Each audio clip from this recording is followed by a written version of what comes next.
Hi, welcome to a new episode of Human Side of Tech. Today we're here with Chris Bromann. Hello. In Berlin again, and we're talking about open source today. Talking about what you do and how you got involved with it, and a few more topics that I got noted down. We'd like to ask you first of all to maybe you want to introduce yourself. First off, thank you for inviting me. It's a pleasure to be here in your podcast. I've done a couple before, but never one in person.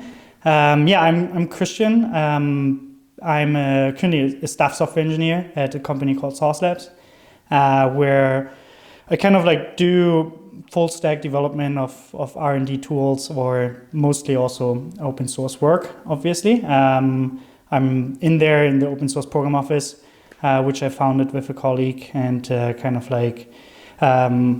this way said to my boss, hey, I want to work on open source full time and get paid for it. So I created this whole office, and has been fun so far. It has been just kind of a dream, no? To work on open source. It's actually funny. We can talk about this later too. But at Source, I created all my teams myself. I always wanted to be in a DevTools team because I admired Paul Irish and Eddie Osmani, who are working for the DevTools team over at Google. And I wanted to have a DevTools team. So at some point, I built like a developer product for our platform, and I said to my product manager, hey, I want this team to be called the DevTools team, and so I got the DevTools team. And a little bit later, I was like more into the open source. I worked more with standards, and was like, I want to be in an open source program office, like all the other people as well. And then my CEO and my CTO said, okay, well, there you got it. That's great. And let's go back a second and maybe explain to people that don't know what it is. What does it mean, open source, and what does it mean in a technical perspective, but also what does it mean for an average internet user, also for the internet itself?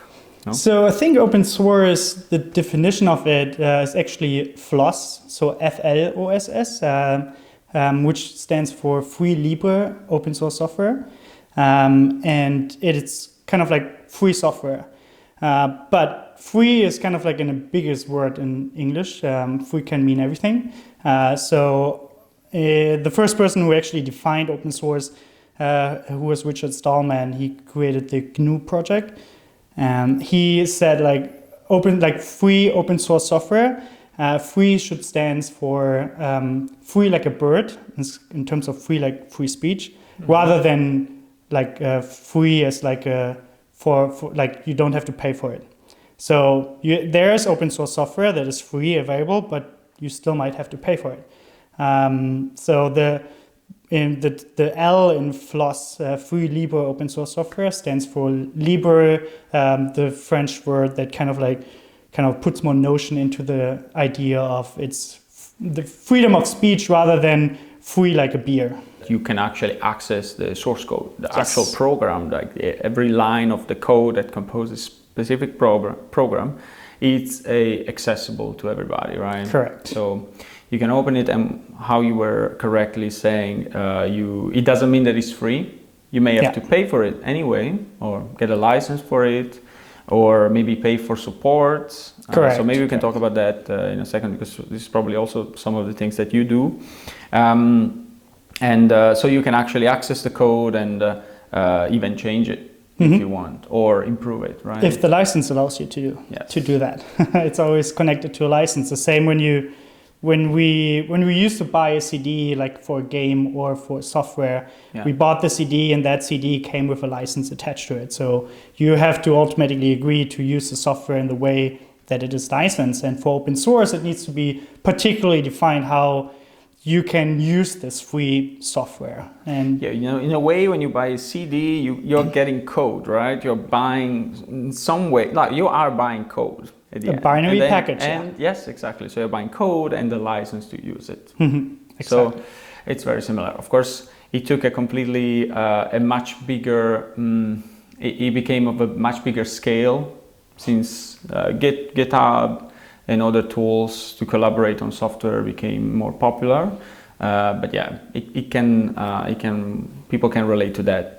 Another thing that we can mention also is that a lot of the internet is built on top of open source software, right? Yeah, particularly the internet, right? Linux, Every right? website, applications to servers, pretty much everything. I have so many companies these days. I think there was like, I saw a number like around between 80 and 90% of software of internet services in general is open source. So they either use an open source library in some way or the other, or they even like distribute open source themselves. Because if you open a website, you don't know the code behind the server, but it's pretty known that usually the server probably run on Linux, and Linux is open source as well. Like every time you click on a button somewhere, use an app or use a website, there is some open source software, I believe, underneath there that you use it every day, although you don't know it is like that, right? Even though you pay for services, but they maybe use components that are actually open source. So how big of a community it is? The open source? Yeah.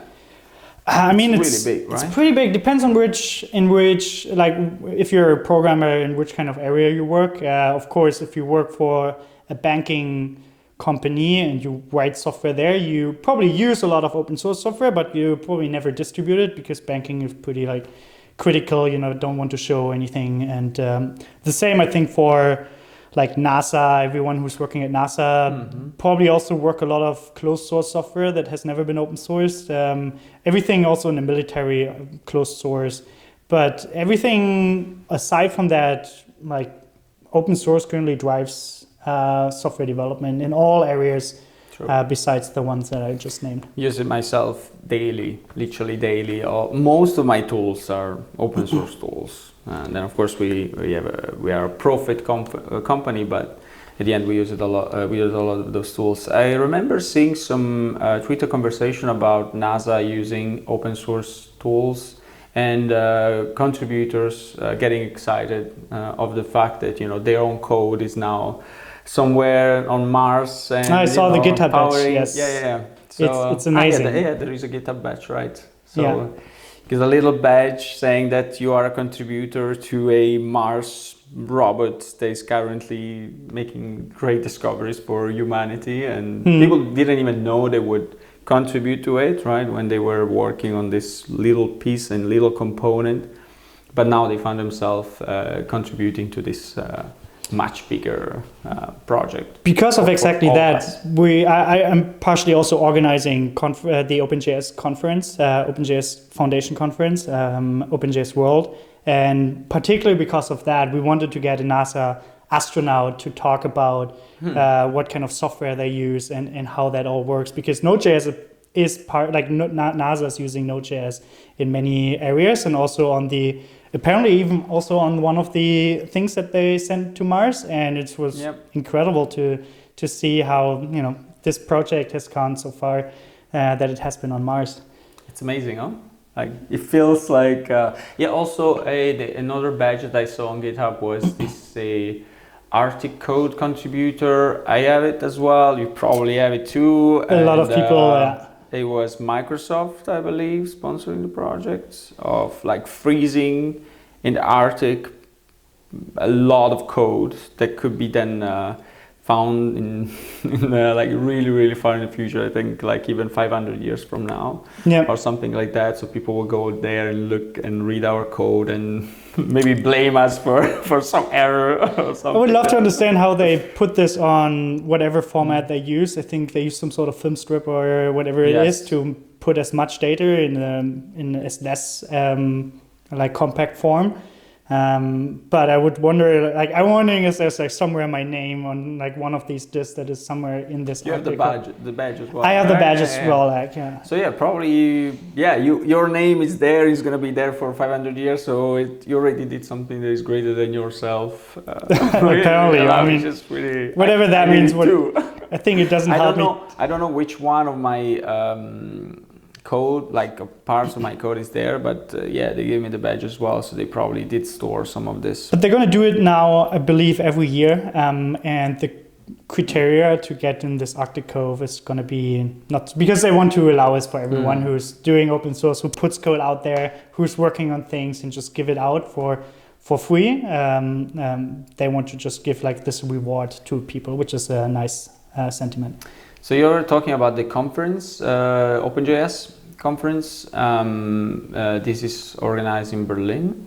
No, this one, like we had multiple, like last time it was in person, I think it was in Vancouver, where I've had the great honor to help organize that. The last one was online because of COVID. Let's see, next year, they want to do it in Texas. In Texas, but we will see if that works or not with restrictions. Not in Berlin yet, but maybe that can. We had one of the pre-events here in Berlin once, which was nice. There are interesting conferences or user groups or meetups here in Berlin as a developer. Like, do you feel like it's great, it's good, or how is it? How it is for a developer maybe coming from abroad or thinking to move here? How it is the community in Berlin? How it is to work as a software developer here? What's your experience? It's great. We have a lot of good companies, SoundCloud. I think we have Mozilla here and a couple of other great like engineering companies. I've always been a fan of the JS user group that we have here. I've been starting going there since I moved to Berlin. Someone, from my office brought me along, and I met just great people, really easygoing, and you have always talks that interest you, and they are also really helping new people to, start their speaking careers, to present a topic that they're passionate about. And that is like the spirit that I like, because I don't want to see someone getting paid and talk about something that he has worked on because he had to. I want to see people being passionate about something that they have worked on for a while. So out of that, I think the organizers of that, they also are part of the JSConf that has been in Berlin for a long time. And there's like some spin-off, like the Quadcopter conference. Was it Quadcopter JS? This is something I don't know. Quadcopter? These are these little quadcopters that you can fly, but you can program them with JavaScript. Okay. And so they built a conference, or they had a conference where you group up in teams, and then you had to program the quadcopter to do something. And at the end, there was a big demo, and there was just a lot of fun, like quadcopters flying around. And the code can be found online? Yeah, I think that was take it and that happened like 6 years ago. It was a long time, and the last JSConf I think was also 3 years ago. So these old versions of JavaScript. But you still can buy these quadcopters and program them with JavaScript, which is amazing. That's really cool. That's one of the nicest things as a developer. I feel like seeing actually your code running on real hardware. It could be your phone, it could be a quadcopter, it could be a drone. Right? Probably there are drones that can be programmed right now that you can just write some code and they do stuff. But even turning on and off a light sometimes it's satisfying, because we as a developer, we work with software most of the time. You probably do mostly web, right? Web development, same for me. So you only see your code running in computers, and you don't really see the effects and impact on real life, on actually robots or things moving and turning on and off. Yeah, right? Something other than the monitor. Right? Exactly. So it's really nice to see those real life use cases and use it for that. It's quite exciting. Although I still prefer doing web stuff. It's just on a monitor, but it's quite fun. And I think the coolest thing I once did was helping out a friend with a project where he was working at the UDK, which is the University of Art here in Berlin. And he wanted to bring kind of like graffiti in the digital world. And what we built was using an Arduino, or this other would say, an Arduino, Raspberry. No, it was an Arduino in fact. And we put a spray can, we emptied it out, or we took an empty one. And then instead of the spray can on top, we put a light bulb. So Okay. instead of color, there you would press on it and there would be light. And then we had a huge plane, a white one, where we would project the Google Street View. And behind the plane, there was a camera, and it was like a little bit darkened. So if you would go, the idea was that you go move around Street View, see it on the big canvas, find a wall, and then you go with the spray can and kind of like spray with light. The camera would then detect it and would paint it on the Google Street View canvas. There was a web application where on top of the Google Street View there was a canvas, and so I was kind of like calculating the coordinates and was putting a little like graffiti dot wherever I found the light in my camera. And there was like with Arduino and with Bluetooth, everything in JavaScript, and it was kind of like we exhibited like 3-4 times in museums and in libraries. So it was interactive too. Yeah, you could play with it. And at the end, you had like a red button. You press on it, and it would save the image, and it would upload it to a website. You can still see it on spraycan.com.de. Okay, we'll put the link in the description so whoever wants can go and check it out. So this is really fun, but what I wanted to ask you is what are you doing right now? You're working at a sauce lab, right? Correct. What is that? You talked about that for a brief second, but could you tell us like what do you do there? What's your involvement? Which kind of project are you working on right now? Maybe what's coming next? Mm-hmm. So I'm working in the open source program office, and we're kind of like responsible for how our company uses open source as well as distributes open source. So we want to make sure that we're kind of like licenses compliant. So whenever a team is pulling an open source project, we want to make sure that we kind of like use it in the right way. But on the other side, we want to also make sure that we distribute open source software. Because our whole platform, we're a SaaS company, we're providing testing products. Our whole platform is based on open source and open standards from the beginning. And can you elaborate a bit more on the testing? What is that you actually provide? We try to. Our CEO would like to say it. We try to bring digital excellence to customers. So we want to, whenever you build a web app or a mobile app, we want to make our platform. You can use our platform to make sure that your app is working correctly, and you can ship it to production to your users without being worried about. And so you can test your application many ways, but what we provide is like a desktop computer in the cloud that you can use to automatically test your application. So you can click using a script. You can say, click on an image, click on that, and then tell me how the website looks like or what's the state of the website is. It's the same for mobile apps, right? You load a mobile application, you try to log in and test if it works, and then you shut down the device. And you can just rent it for a couple of minutes, depending on how long your test takes.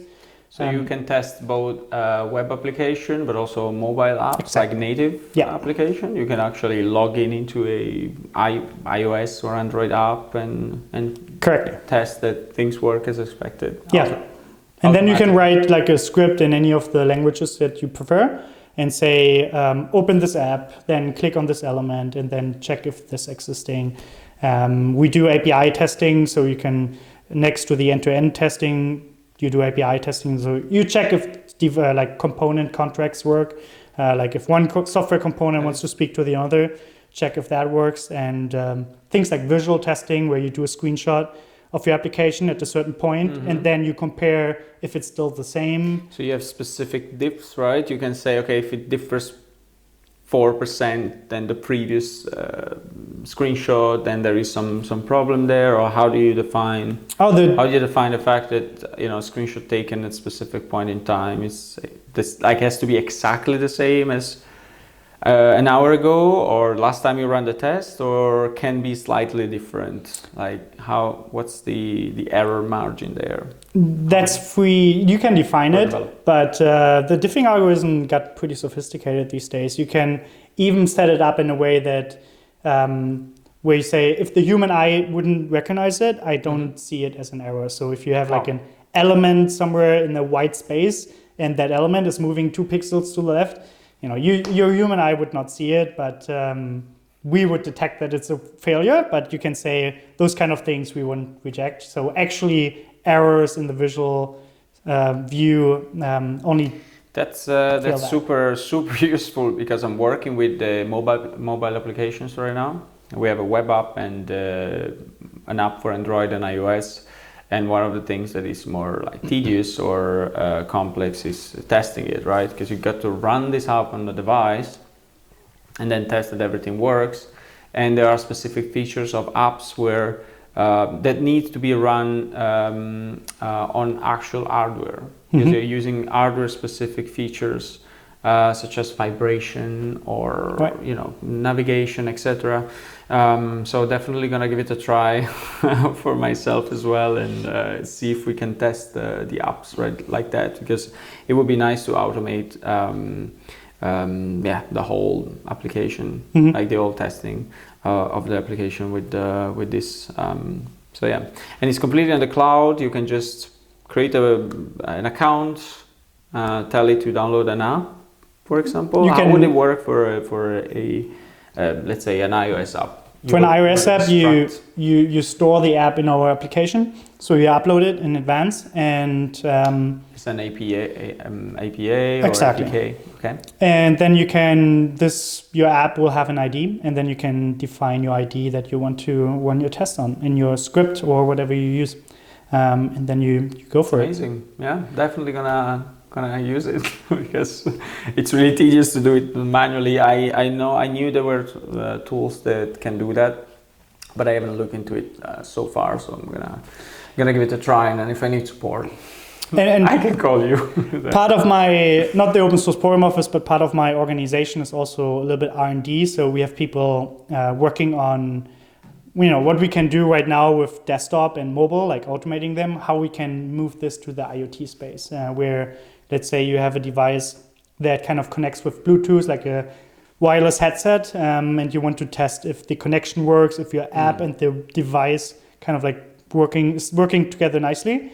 And we have people like trying to find ways how you can nicely automate that, because you cannot have these devices in our data center. That wouldn't work. We would have get all the IoT devices to our data center. That's not scalable. So we find different kind of ways how we can mimic a device that actually speaks Bluetooth, things like that. And make sure that the intended behavior is still valid and it still works exactly how the business intended it to work. Exactly. Aside from the specific of the code and how you implemented it, but at the end of the day, it has to work in a specific way for you, at the end user, the customer, right? So it's really good. No, interesting, because I watched yesterday the presentation of Sasa Jurek. I hope I pronounced the name correctly, which gave a speech at the Elysir conference about quality. And he was talking about quality within the code. He was talking about testing as well.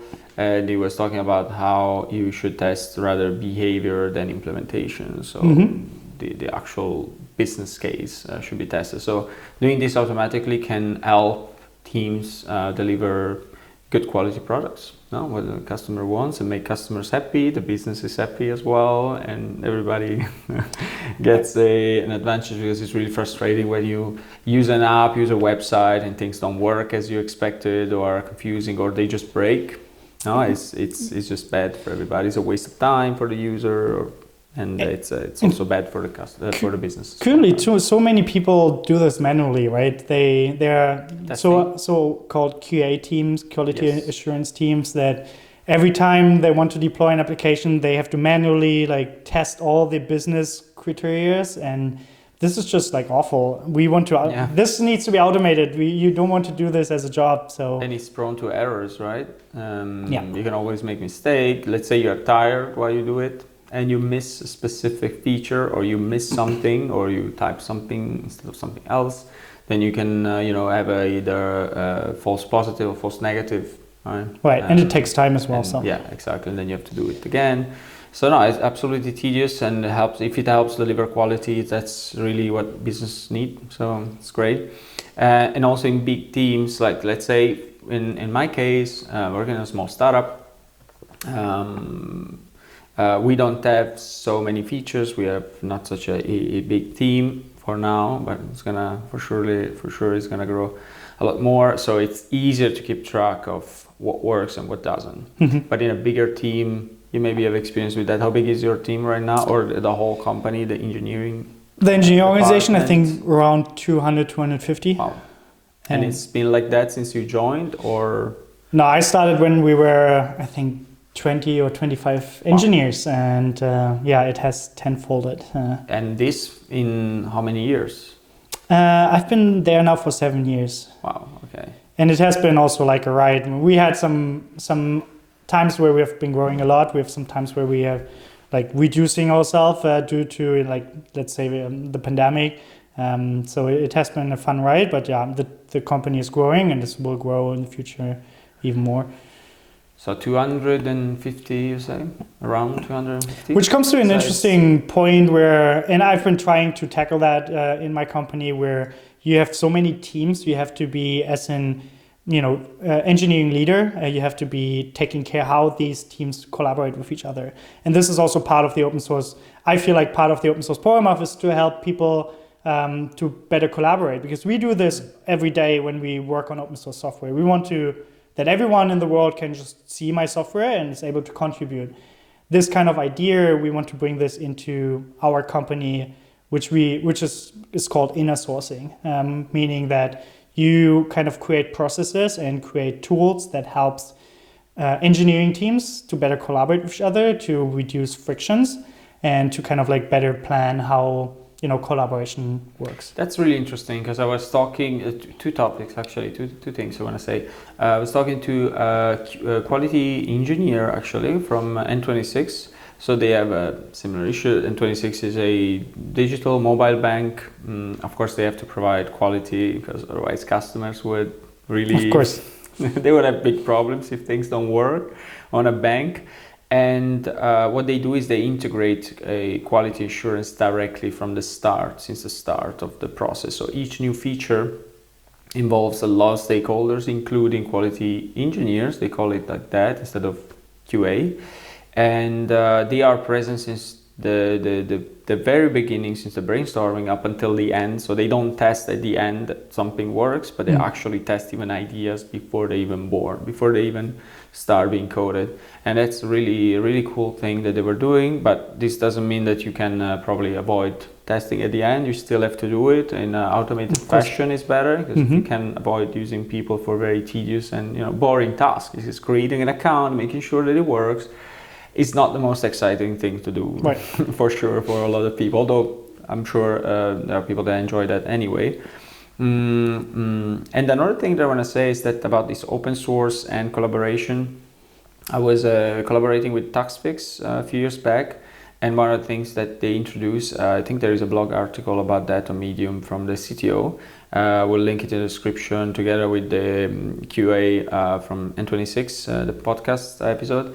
And what they try to do is they have an internal open source community. So they try to enforce the fact that you are part of the team, but if there is a tool built within a company that is bigger than 20, 50 people, and there were also like around maybe 60 or 100 people, engineering department, there is nothing that should stop you from taking another tool, taking another repository, and then start working on it and fixing it, or addressing an issue, or making an improvement or something like that. So that they try to push this internal open source idea, which was, I think it's still really fascinating. I don't know what's the status of that. I'm going to check it out, but it was absolutely an interesting approach. It's often overseen the power that when you have a higher or a large engineering organization, what kind of power it comes with all the people that work in there. And the only problem is that many engineering managers and leaders oversee is that you have to leverage that community that you have in your organization, and you can only do that by kind of like creating processes and help, like enforcing the inner sourcing methodology or open source methodologies. Because when you have started, building on a tool that is useful for one team, likely be useful for other teams as well. And when you start having teams collaborating on it, you accelerate your outcome even further. And that's the best you can do. Rather than waiting and sending an email and saying, hey, dear team A, B, C, Right. can you please fix this problem? You can just, if you can fix it, you can just go there, take the code, apply the changes, and maybe suggest it in an already done fashion, so that the other team can also, incorporate this improvement and move forward in a much faster, just in a faster way. Right, and in an ideal world, and Yeah. particularly that happens when you grow, is that every team creates their own little culture and their own little ways how they build software. And in an ideal world, you want to have one conveyor belt where you ship software in the same way, because you have this one way of shipping software really figured out and really solid. If every team tries to build this, you create every team does the same job. So you want to work as a whole organization with 200 people Yes. on this one idea of shipping software, and that you can only do this if people talk with each other. And so you have to create, ways how you can build that in an efficient way. Because Exactly. it could be also really messy, right? So you definitely need structure at that point. Okay, yeah, that when the organization grows, and I mean, you've been working there for many years, and 7 years for a software developer is a long time, although for other type of jobs, this seems like a reasonable amount of time to work for a company in software. This is seen as a really long time, actually. Usually people change position or job within a company or outside of the company much faster than that, right? Probably every 2 years. 3 maybe. 3 it's already seen as a really long time to work for a company as a developer, which is not really a great thing, but due to the speed at which companies develop and grow, especially in the startup universe, it makes also some sense, actually. And I wanted to ask you if you have any, you're pretty much a senior, no, more than a senior, like you're a staff engineer right now. So whatever that means, but yeah. Yes, we give ourselves these titles, but it's just to have an idea. Would you have any advice for somebody that just either started a job or is thinking about maybe changing or moving to maybe a more managerial position or outside of the company itself? Like, when is a good time to leave, and when is a good time to stay in a company? What would it be? What would be your advice on that? I believe that no matter where you work and for how long you work in this place, it's the most important thing is that you continuously learn things, that you never stand still. You can work in companies where you continuously learn things, particularly, and that many people forget that when they work with their manager, and I ask everyone I mentor, I'm saying tell your manager that you have a goal and that you want to reach it in 1 year, and your manager has to work with you to reach those goals. In this way, you can kind of work for the same company for a longer time, because you continue to grow and you continue to learn. So everyone should ask themselves every year, do I learn every year? Do I can grow in this role where I'm currently at? And if the answer is no, then it might be a good idea to change, because then you get new learnings. Because the biggest problem is that you don't want to stand still.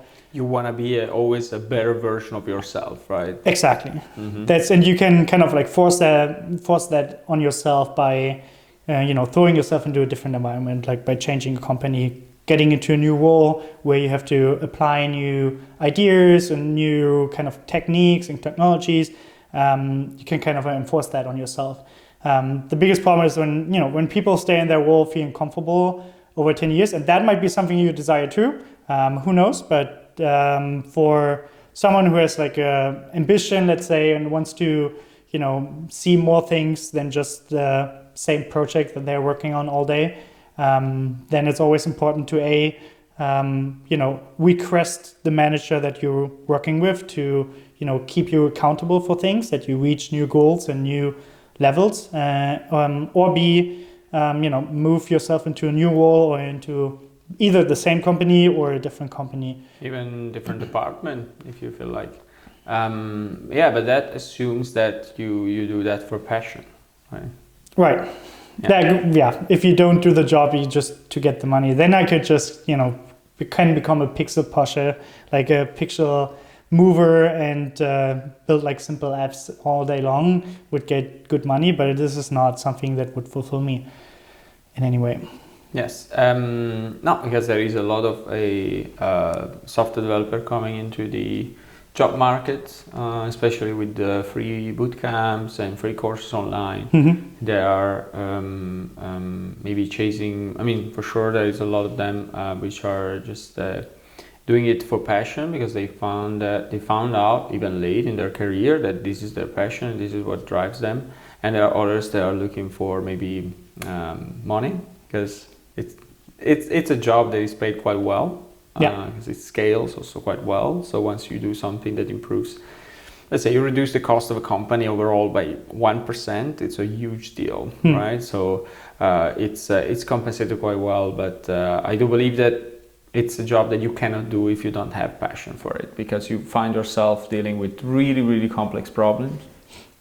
And then if you don't have the motivation and the passion to deal with it, it can be really frustrating and really complex, and you may even like feel like giving up at some point, because you know better than me for sure that sometimes you find yourself just struggling with some very, very, very hard problems. And you have to know why you're doing it, and you have to have a good reason for it. Because if it's just money, you may be tempted to circumnavigate the problem or do something else. So. And I heard one thing. I heard that you were called Mr. PHP. I don't know if it's a good thing or a bad thing. But you say about that. You were working before where? Before Source Labs. To get my spot in university, I had to do an internship, and so that internship was in a city called Brunswick, a little bit further west from Berlin. And back then, I learned myself a little bit JavaScript, PHP. That was when? That was 15 years ago, maybe. Wow. 16 years ago. So you're talking to somebody that has 15 years of experience as software development. You can definitely apply for some job openings because when they require 10 plus years of experience in JavaScript. Yeah, no, right. and PHP was the first thing that I learned because it was the easiest. And I did this internship in this really small agency. It had 2 people, and I kind of like worked with their WordPress things. And since I I even built my own little PHP CMS where the front end guy was just moving some text around, and the PHP put everything together. And we are still really good friends, and he gave me the name Mr. PHP because for him, programming was not a thing. Like, he didn't know programming, he was just good in like creating designs and everything, make it fancy. But I like put it into... Which is super important. Which is obviously very important. Mm-hmm. And I put it into code, and he was like, "Oh, you're the Mr. PHP." And we started in a very similar way because I also started with PHP. I believe it was version 4.3, something like that. It was 2004 probably. Yeah, it's possible. Yeah, it's possible. I think we work on same version of PHP. It was the easiest. You would download Apache, and you would click a button, and the server would work. And beautiful. What was it, like the whole package? MEMP. MEMP. Yeah, the MEMP. Yeah, the package. That was actually great. This is something that I miss, and it's something that Elixir is trying to do, or I believe more programming languages should strive for. Is this super easy way to onboard a new developer? Because I remember at the time, it was 2004, but it was super easy to start programming. It was very easy for me. It was easy for you, I'm sure. You can just download this program, this file, and you will launch a web server. You will install PHP. You would have everything. You would even have a database, I believe. It was a MySQL database, and you have everything. You can just edit your files, and everything is running. And right now, with some new frameworks, I feel like it's quite tricky for newbies to even start with it, because you've got to install a lot of tools.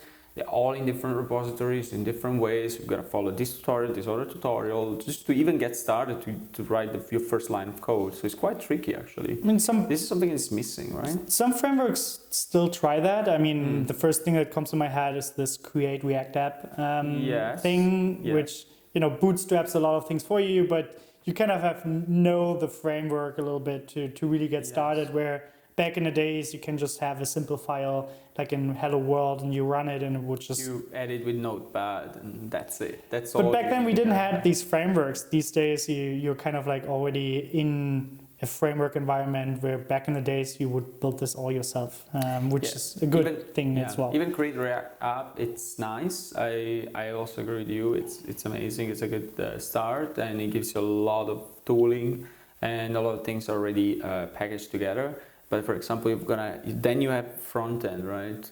Instead, what you got with the 2004 version of PHP and Apache was actual backend, the front end, and the database as well, done, ready for you. That was actually the big deal because you've got the full stack applications you can deploy somewhere and it works.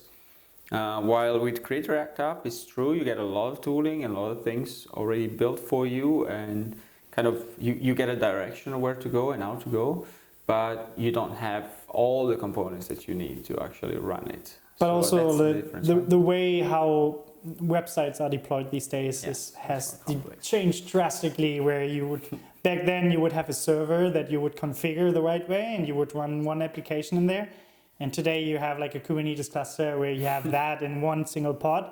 And just load have this balancer and all sort of things, Nginx, reverse proxy. Yes, true. Yeah, absolutely. It's much more complex and complicated as well.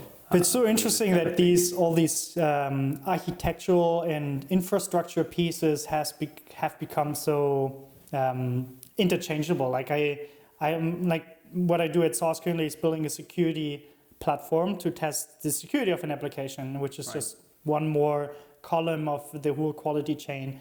And in there, for that, I need to add something that would compute something for me based on some information that I would give it. So what I do is like I'm able to say to a Google cluster, so to a Google cloud, here spin up a little computer for me, compute this, save this information, and then you shut this little worker down. And I feel like this is really powerful, and I had the same kind of feeling when I started at Source, where I was able to start 20 browsers at the same time to test a web application and kind of like reduce the work of one QA person that would need an hour to like 1 minute because it's everything that's automated.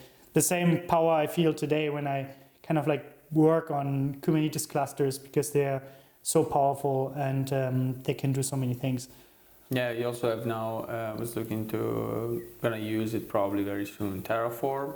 So you can actually even have a agnostic configuration on top of platform. So you can switch AWS with Google Cloud, and you can just design how it should look like your infrastructure, and then even change pieces without changing the design of it, which is actually really, really good. And just a notion of also defining what you're running in the cloud. I mean, for people who have not an idea about it, it's like if you go to a store and buy a computer, usually before it was like you would get a computer, but you wouldn't know what kind of specs it has.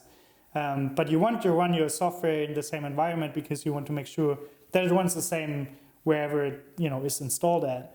And now with this Terraform and other things, other frameworks, or other tools, you can particularly define what kind of infrastructure you want. You want a computer with this amount of memory and capacity, and it just automatically is installed somewhere in the cloud, and you can use it, and you can automate and instrument it. Yeah, and just like a couple of files, you literally describe how your company infrastructure looks like. Actually, you can really describe in a file that you have a database, you have this server with this running and these other servers, how they communicate with each other. You can literally describe this whole thing, which it's really, really neat and really helpful a lot. And also for documentation as well, because you know exactly how things run by just reading maybe one file.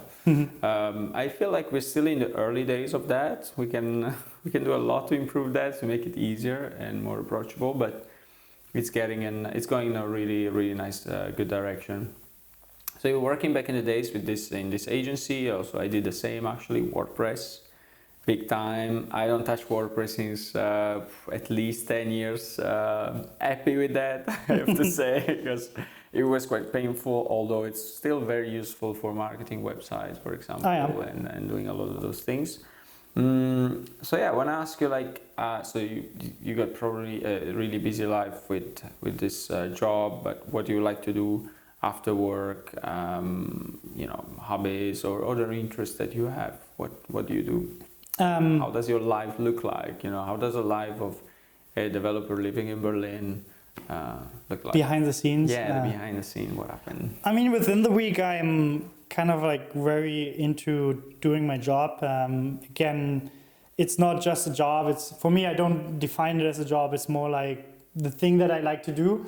And sometimes, on the weekends, if I don't have any plans, I don't feel weird to continue to work on things, because it's just like something that I like to do.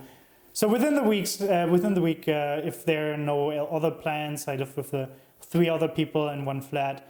If we don't have any plans, then I feel comfortable waking up at 8 a.m. and working till midnight and do various of things, not maybe test out different things or ideas that you had, right? Like have little side project. Anyway, I mean, I'm a single person in my 30s, early 30s, so I don't have any responsibilities like a kid or anything. Many people probably cannot do this, but I enjoy it as long as I am able to.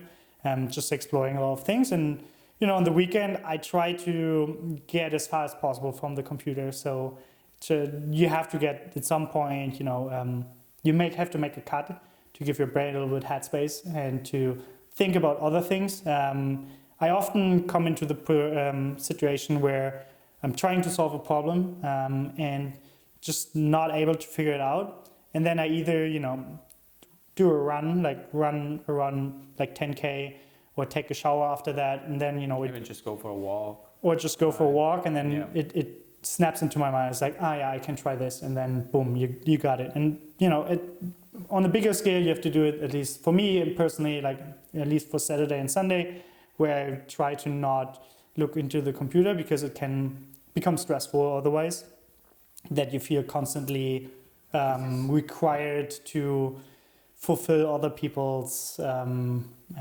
questions. This is like exercise, right? Like physical exercise. It's like resting is as important as doing exercise, because your recovery phase helps you build up the whole thing. So you need to recover also, because otherwise you cannot work then properly, right? Sometimes that's what you maybe do, what you need when you work so much and you're stuck on something.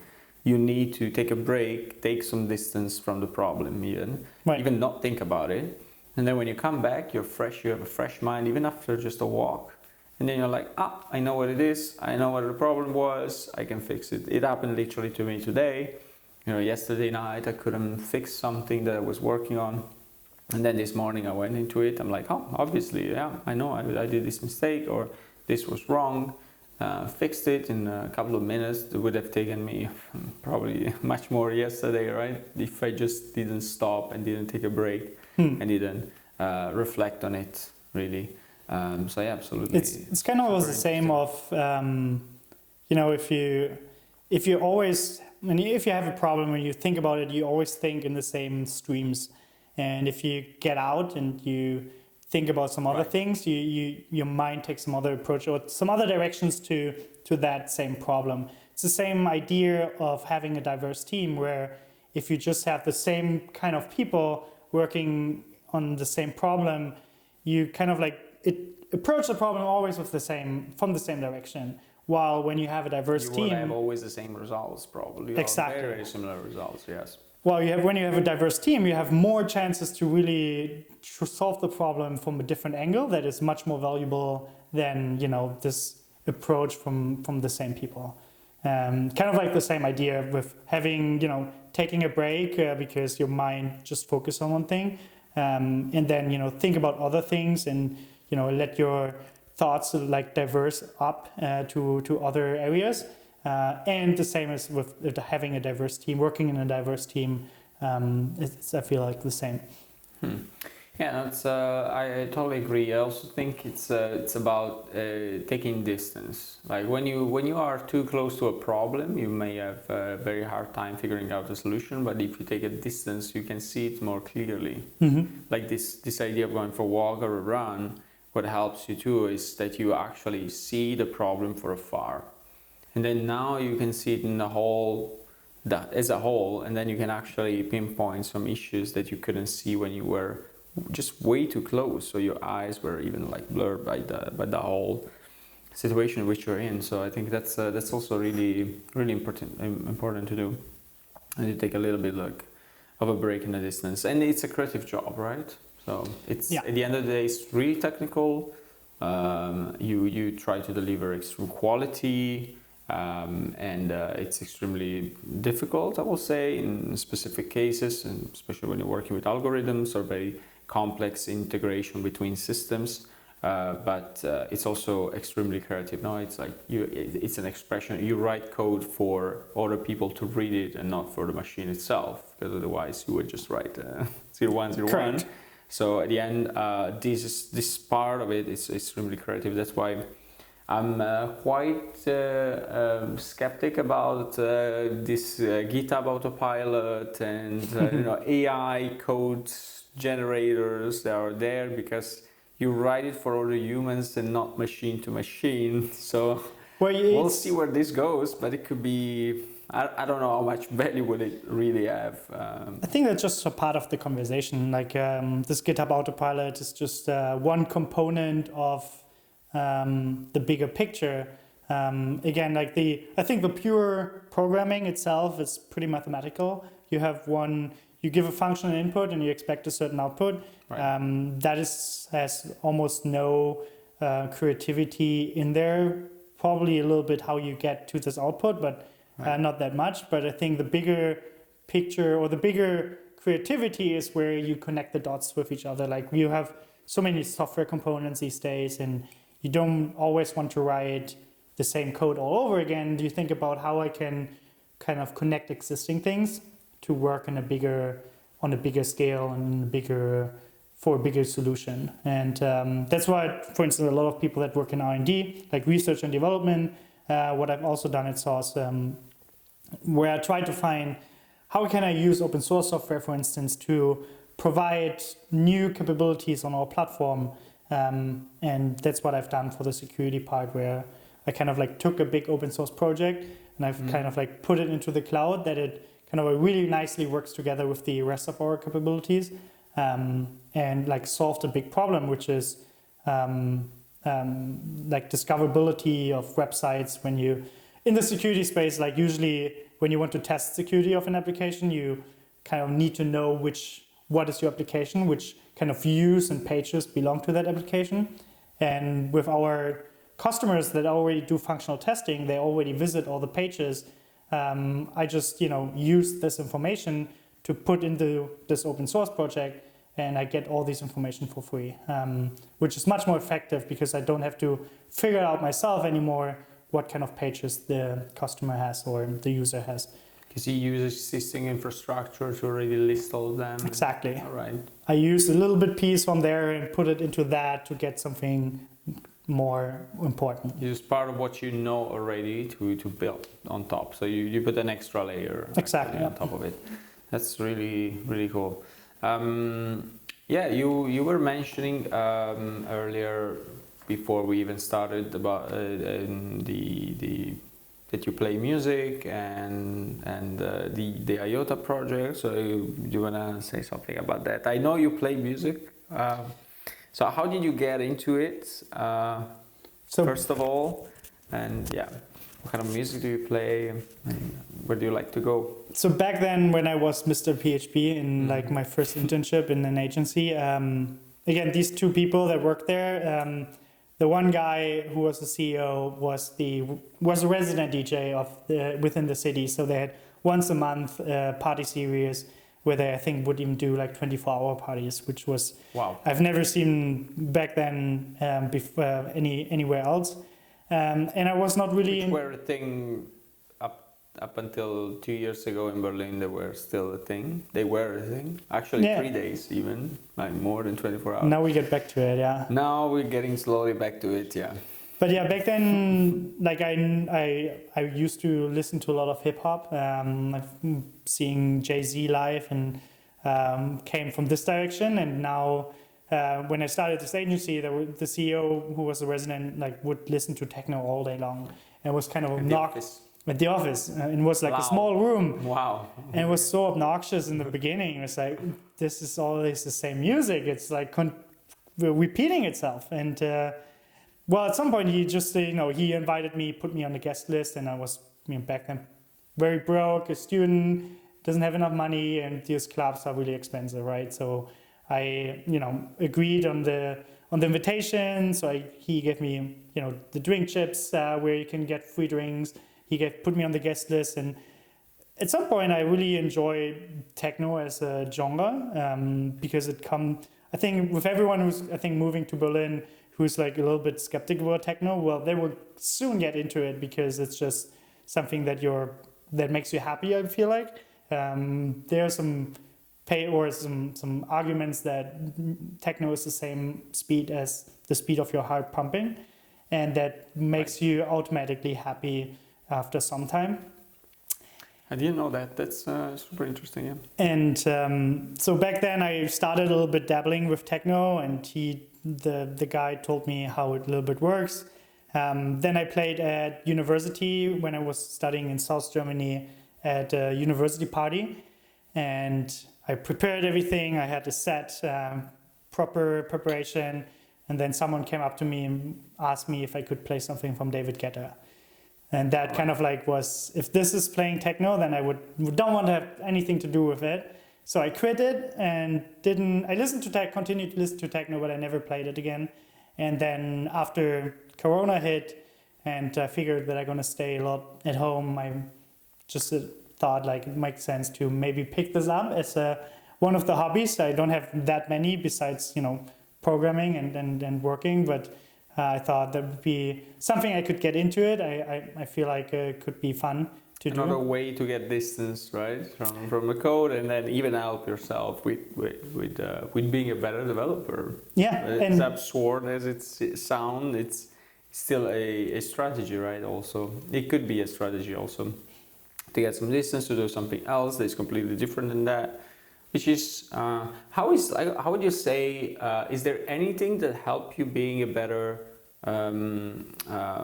DJ or a better playing music that comes from your experience as a developer? Is there anything that you take from playing music that could be applied into your job? There is any intersection there? There is anything that you can take from both worlds that could be interesting that you... So I pretty much learned early on that working with techno music is something that keeps me focused. Mm-hmm. I learned that, and since then I think forever I play really hard techno when I do programming. And I cannot listen to pop, I cannot listen to other or hip hop, because when I hear some voices and when there's some content like some a story behind the song, then I have to follow the story rather than my code. So the techno really helps me to concentrate. And so during the day I open Spotify, SoundCloud when I start my work, and I just listen to sets all day long. And it kind of like on the work side it helps me concentrate. On the private side, it helps me to stumble upon a lot of songs that I like to play and that I really like. Things that you want to play then. Or... And then I open Shazam and figure out what the song is. And then after a week, I automatically got my playlist that I can play on the weekend. That's amazing. That's really cool. I do the same. I also listen to music while I code, and This working from home setup, it's actually helpful because of that, because you don't disturb anybody. You can just play without your headphones on, because sometimes it's also a bit tiring to always have your headphones on all day long for 8 hours a day. So I like this idea of having music just playing in my house, and working from home and enjoying a good set, like you said, and listening to good tunes, and at the same time working, because I'm sure it helps creativity, and it helps like fixing bugs for sure. There are even like radio shows on the internet that are particularly made for like focused concentrational work, and they usually have some sort of repetitive pattern. Not really like techno, but some sort of like repetitive drums. Nothing that is distracting, right? Exactly. Nothing with a voice or a story, like you said, or something that you just have to follow that would grab too much your attention, right? Yeah. Something repetitive, just music. No, super interesting. Maybe you can send me that. I can link it also to the description, so we can share what that is. We can share SOS and all the other topics that we touched today, so people can go and check it out. We'll link also your profile, your GitHub, your LinkedIn, anything you want. So if people have some questions for you, they can just reach out. Sure thing. They can have a look at it. Also link everything else also about myself and the podcast. Thank you very much for sharing your experience today, and it was a pleasure talking to you. And thank you very much. I hope to do it again.